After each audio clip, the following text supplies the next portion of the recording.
Repórter Unicamp. A vida universitária em pauta.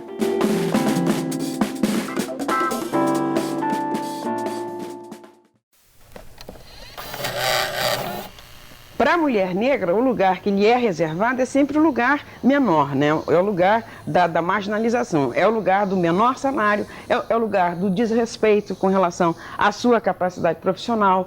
Sem sombra de dúvida, justamente pelo fato de sermos, né, o foco, né, das discriminações racial e sexual, nós temos um potencial político e ideológico muito maior do que o homem negro, tranquilamente, né? Porque nós levamos esses dois elementos aí, né?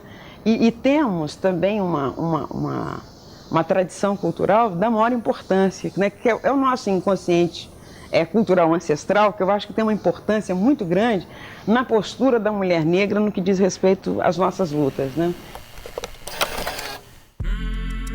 Nessa entrevista concedida em 1988 para o documentário Divas Negras do Cinema Brasileiro, a antropóloga, filósofa e professora Lélia Gonzalez, uma das mais importantes ativistas e intelectuais do movimento negro no Brasil, sintetiza parte das reflexões que tornaram o dia 25 de julho o Dia Internacional da Mulher Negra Latino-Americana e Caribenha. A data foi criada durante um encontro realizado em 1992 na República Dominicana, que reuniu mulheres representantes de mais de 70 países e deu origem à Rede de Mulheres Afro-Latino-Americanas e Afro-Caribenhas, uma forma encontrada para pressionar a Organização das Nações Unidas e os países da região a encampar a luta contra o machismo, o racismo e outras opressões que atravessam a vida da mulher negra.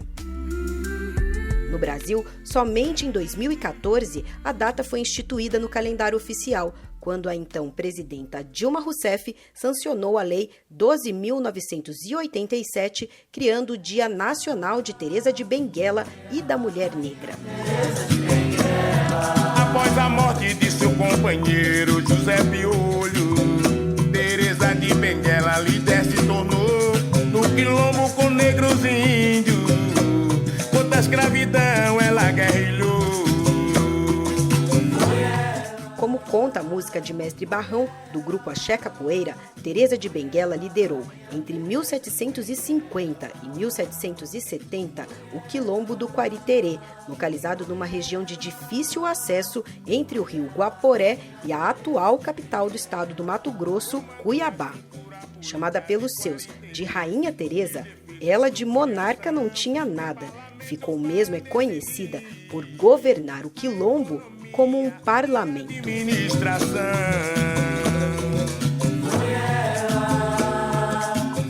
Protagonistas raramente reconhecidas em nossa história, as mulheres negras representam hoje quase um terço da população brasileira. Mais de 40% delas são chefes de família, embora recebam, em média, nem 60% do que ganha uma mulher branca. Em meio à pandemia, por exemplo, foram elas as mais afetadas pelo desemprego, pela fome e a insegurança alimentar e também as que mais morreram entre as gestantes infectadas pelo coronavírus. Os dados e pesquisas que comprovam a vulnerabilidade da mulher negra são inúmeros, mas tem crescido também os estudos que mostram como sua luta tem sido fundamental para mudar esse cenário, como a tese defendida no ano passado por Júlia Abdala, no Instituto de Filosofia e Ciências Humanas da Unicamp.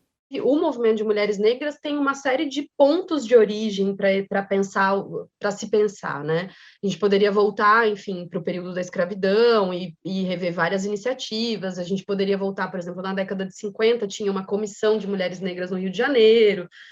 O próprio movimento, o próprio sindicato, né, os movimentos pelas trabalhadoras domésticas começam, inclusive em Campinas, na década de 30, enfim. Mas a recontextualização mais específica que eu faço é do movimento de mulheres negras a partir da redemocratização, que é o marco que a gente geralmente toma, né, nas ciências sociais, para pensar novos movimentos sociais.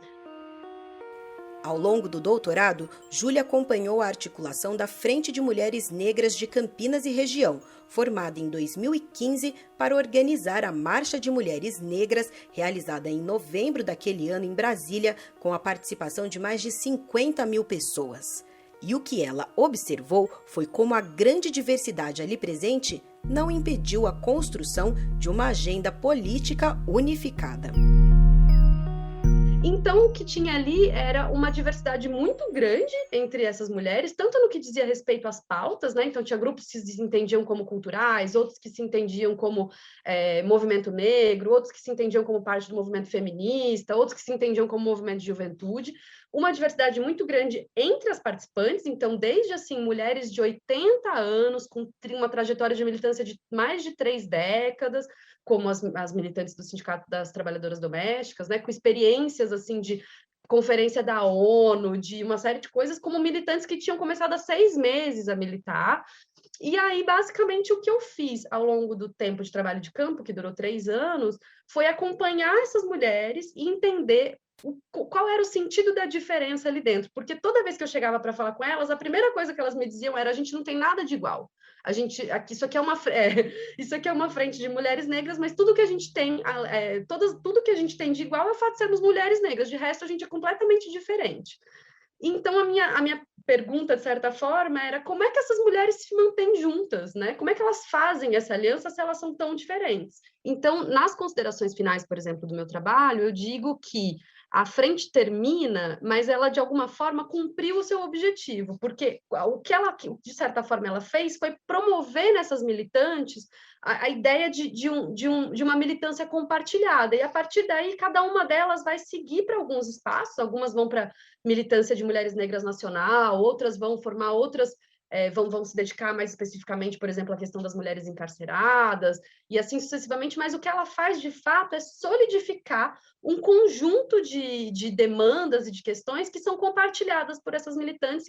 Então, de certa forma, em que medida isso se relaciona com o que está sendo produzido sobre outros movimentos sociais? De certa forma, por demarcar essa importância das diferenças, que já não são mais vistas como questões, como problemas, são vistas como plataformas de diferentes atuações, né, de uma atuação muito mais plural, que não necessariamente se propõe unificada, a não ser em momentos politicamente, em que isso é politicamente necessário. Isso tem sido apontado em relação ao movimento LGBT, em relação ao movimento feminista, enfim. E acho que isso é muito interessante de notar num momento como o que a gente vive, em que, de alguma forma, existe uma força muito homogeneizadora, né? E o que essas militantes me mostram o tempo todo, assim como isso tem aparecido também em outros campos de outros movimentos sociais, é uma pluralidade muito grande, sem a qual não se faz democracia hoje em dia, né? Assim, sem a qual não dá para pensar em democracia e inclusão. Então, isso é uma tarefa, de alguma forma, a ser levada em conta hoje em dia, né? Para pensar a inclusão e para pensar a diversidade. Não se pode mais chapar essas diferenças, elas têm que ser levadas em conta. E há muitas maneiras, além de pesquisas como a da Júlia, de a universidade contribuir para o reconhecimento dessa diversidade, assim como para transformar o lugar da mulher negra na sociedade. Uma delas tem sido experimentada pela professora Yara Frateschi, livre-docente do Departamento de Filosofia do IFISH, que desde 2019 oferece a disciplina Feminismo Negro para alunos de graduação e pós-graduação. O meu interesse por essas autoras que hoje compõem a minha literatura de curso, que estão na minha agenda de pesquisa, é um interesse propriamente filosófico. Eu procuro ler Angela Davis como uma filósofa, ou seja, como uma autora que mobilizou temas clássicos, até mesmo da própria história da filosofia, numa abordagem muito original, né, que é uma abordagem que não esconde a sua perspectiva de mulher negra, mas que o faz, que mobiliza essa perspectiva, essa vivência, essa experiência, para tratar de temas propriamente filosóficos. Isso provoca uma transformação muito importante, muito interessante, muito potente, né, no universo das ideias filosóficas. A mesma coisa eu procuro fazer com Sueli Carneiro no Brasil, também com Lélia Gonzalez, ou seja, ler essas autoras de uma perspectiva filosófica, né, e tentando mostrar como é que elas sustentam abordagens muito potentes, interessantes e ricas para as sociedades contemporâneas, né, que são sociedades capitalistas e também sexistas e também racistas, né, mostrando como elas apresentam, eu diria assim, teorias do poder muito inovadoras e potentes, justamente porque elas estão olhando, né, esses problemas de uma perspectiva muito específica, que é a da mulher negra. O cânone filosófico ocidental, ele é majoritariamente, se não hegemonicamente, masculino e branco. E europeu também. Isso é inegável. Eu fui formada, até a minha geração, sem dúvida alguma, nós fomos formados por este cânone. Sempre houve mulheres fazendo filosofia, escrevendo filosofia, intervindo no debate filosófico. Da antiguidade à contemporaneidade, acontece que elas não conseguiram furar os bloqueios, né, de um cânone que, na verdade, é um cânone construído por homens, né, em geral, e para homens e sobre homens. Então, o que a gente fez foi começar a trazer, né, vou usar aqui uma expressão da teórica negra Patrícia Hill Collins, muito feliz, né, que é de trazer essas figuras da margem para o centro.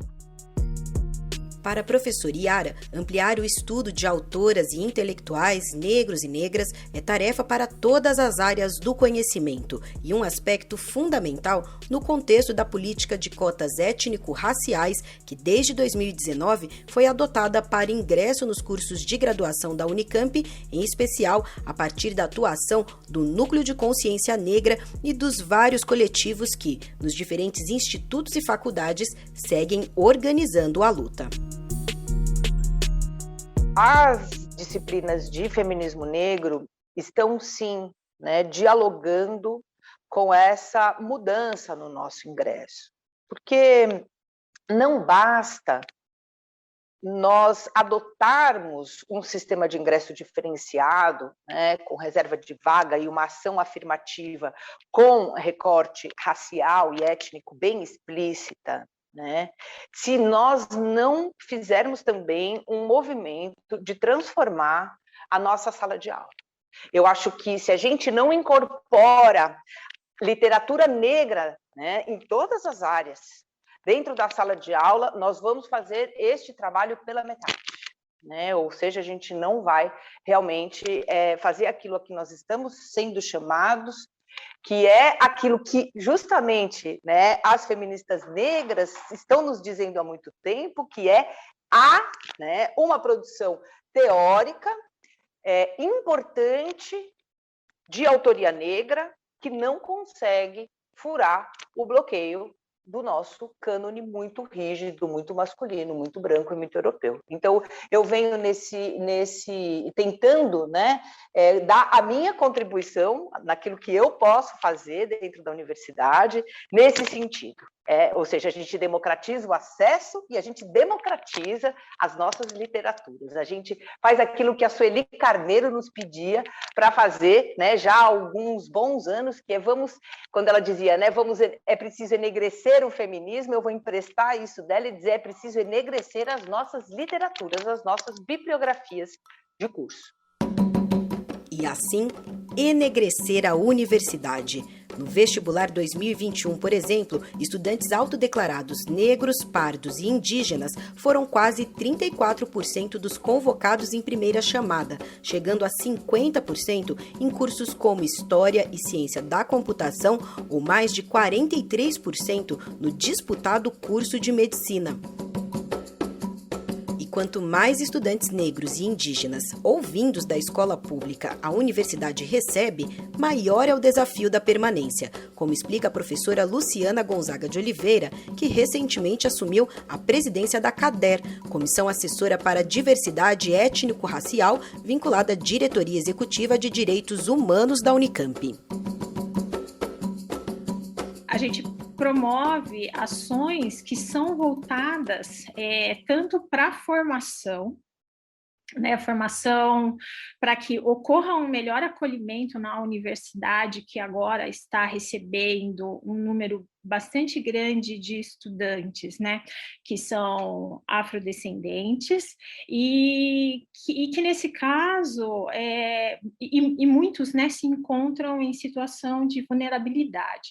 A universidade, ela, então, se modificou muito, né, em termos de diversidade com relação aos estudantes que ela recebe hoje em dia. É uma comissão que é uma comissão em que todos participam de forma ativa, colaborando para que a gente consiga efetivamente fazer políticas de inclusão na universidade. Políticas que precisam levar em consideração, de forma muito especial, o lugar que tem sido reservado às mulheres negras na universidade. Por exemplo, se a gente for falar, né, de população de docentes na universidade, que se autodeclaram, né, como pretos pardos, esse número não chega a 5%. Mulheres é um número ainda mais reduzido.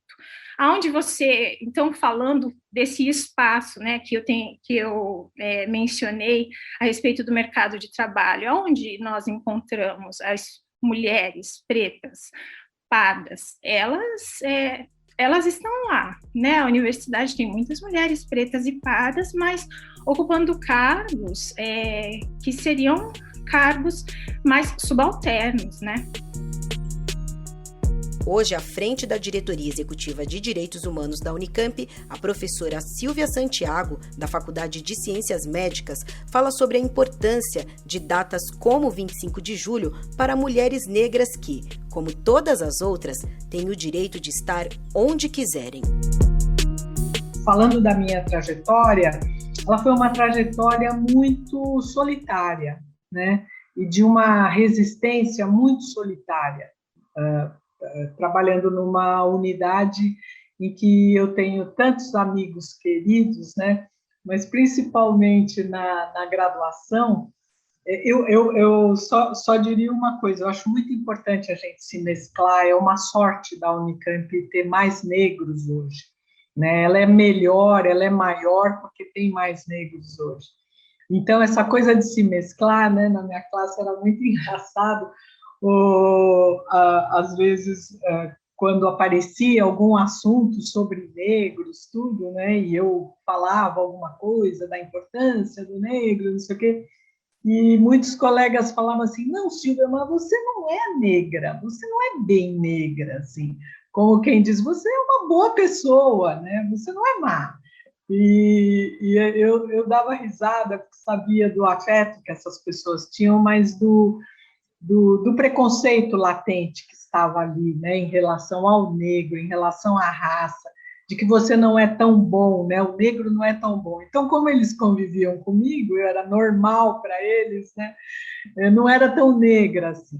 Então, eu vejo que numa data dessa é um momento para a gente refazer as forças. Eu sei que mulheres negras em outros países, em outros lugares distantes daqui, estão comemorando como eu.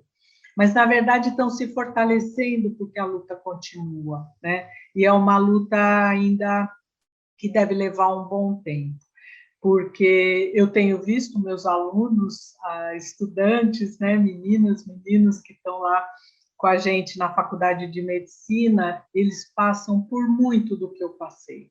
Ainda muita dificuldade econômica, né, social, para estar aqui.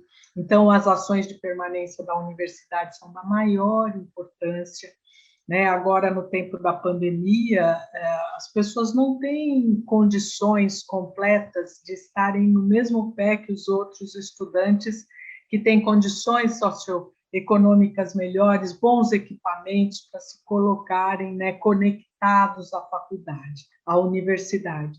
Então, me entristece ver que depois de 40 anos, né, eu entrei faz muito tempo, em 77, na universidade, ainda você tem os estudantes negros com muita dificuldade socioeconômica.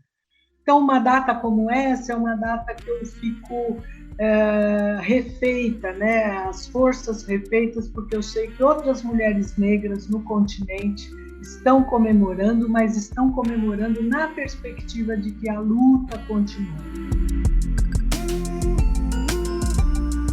Para saber mais sobre as lutas da mulher negra, você pode acessar o blog Mulheres na Filosofia, editado pela professora Yara Frateschi na plataforma Blogs de Ciência da Unicamp, ou acompanhar as ações da CADER e da Diretoria Executiva de Direitos Humanos, ou ainda conferir no arquivo Edgar Lohenroth do IFISH o acervo do GLE10, Instituto da Mulher Negra, doado recentemente à universidade.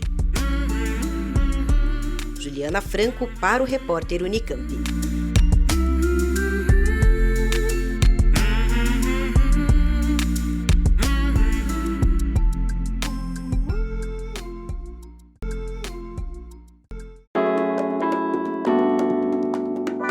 Repórter Unicamp. A vida universitária em pauta.